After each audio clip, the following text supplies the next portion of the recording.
As we are speaking right now, diplomacy is collapsing. Relations between Russia and the United States are about to be over, and the proxy war inside of Syria is escalating to dangerous proportions, which many people are saying could lead to a potential full all-out war between these two super major global powers.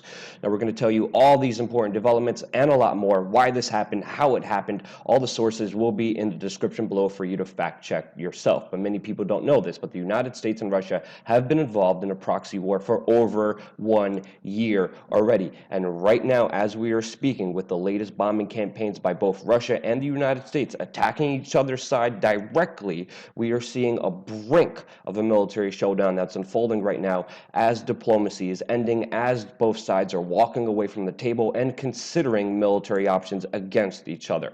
Of course, in the United States, you have seen a rampant increase in propaganda against Russia, with the New York Times launching headlines, with so-called groups launching new reports about their civilian casualties. The New York Times published an article with the gut-wrenching headline saying the children of Aleppo, Syria, trapped in a killing zone. We have seen NATO members, we have seen Western politicians, including Barack Obama, who just moments ago came out and condemned the barbarous Russian and Syrian regime airstrikes in Aleppo. Meanwhile, the United States also conducted airstrikes inside of Syria and a lot of other countries in the Middle East, which killed civilians. We're also backing Saudi Arabia that kills a lot of civilians in Yemen. But that hypocrisy won't ever be pointed out to you as an American mainstream media viewer, but you will hear this here. Obviously, there's also propaganda on the Russian side, also escalating the tensions, escalating the words, and moving away from diplomacy, moving away from talking to each other, and now they are all out in a full-out media information war. Russia is extremely pissed off with the United States, because the United States a couple days ago, these powers came together and agreed to a ceasefire inside of Aleppo. The United States promised that during the ceasefire, they would be able to take legitimate, quote, moderate rebels and take them away from Al-Qaeda and ISIS and make sure that these legitimate moderate groups won't be fighting alongside of them, won't be working together. The United States failed at this mission, and these groups stayed together because obviously they have a common goal and they have a common interest. Together, they are still radical Islamic terrorists. They are still rebel groups. At the end of this ceasefire, on the seventh day, on September 17th, the United States launched an airstrike inside of Aleppo, bombing Syrian government forces. Syrian government forces that are backed by China and Russia for over 50 minutes as radical Islamic terrorists and ISIS ran an offensive that was able to give them high ground and a strategic military position as the United States acted like the Air Force for ISIS, the very enemy that they were sworn to fight. The United States backed up. They said that this was an outright mistake. The Russians are saying no. There's no way that this was a mistake. This was done on purpose. And the Russian ambassadors are going out and saying the United States coalition not only bombed the Syrian army, but they are defending ISIS. Russians also are saying at the UN Secretary Council that Al-Qaeda is receiving tanks and heavy weapons from the United States coalition, and this has been proven throughout years because it was mainly Turkey, Saudi Arabia,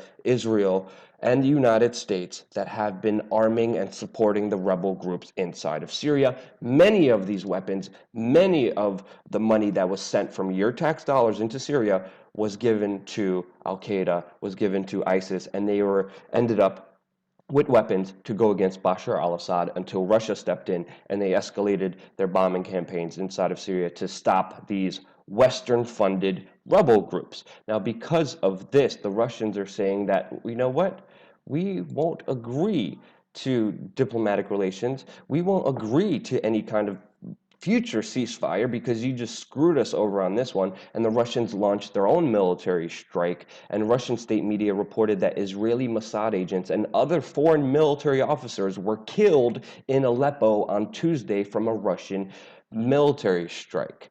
And of course, the Russians answered back a few days ago, and because of this, John Kerry issued an ultimatum to Russia saying, if you don't stop bombing Aleppo now, we're going to suspend all cooperation and diplomacy with Russia.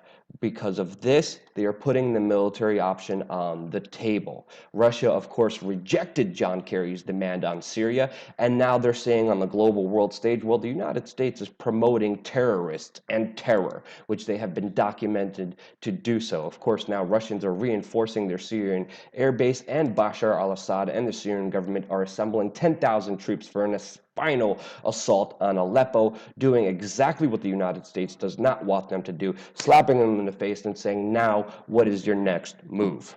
Obviously, this is going to be a very dangerous, calculated move by the United States. Stay tuned on this YouTube channel to find out what they do, because this is an extremely dangerous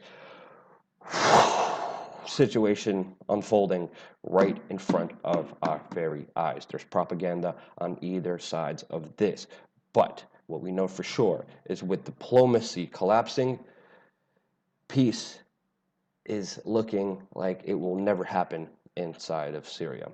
Stay tuned to this YouTube channel. We're going to keep you updated on everything that's happening geopolitically, internationally. You won't hear this on the mainstream media because we are funded by you and for you. Go to patreon.com/wearechange. Donating $1 a month means the world to us, keeps us fully independent, unfiltered, and being able to do the job that we're doing right now, all because of you. Thank you again so much for watching. Subscribe. We're going to have a lot more coming here your way on youtube.com/wearechange.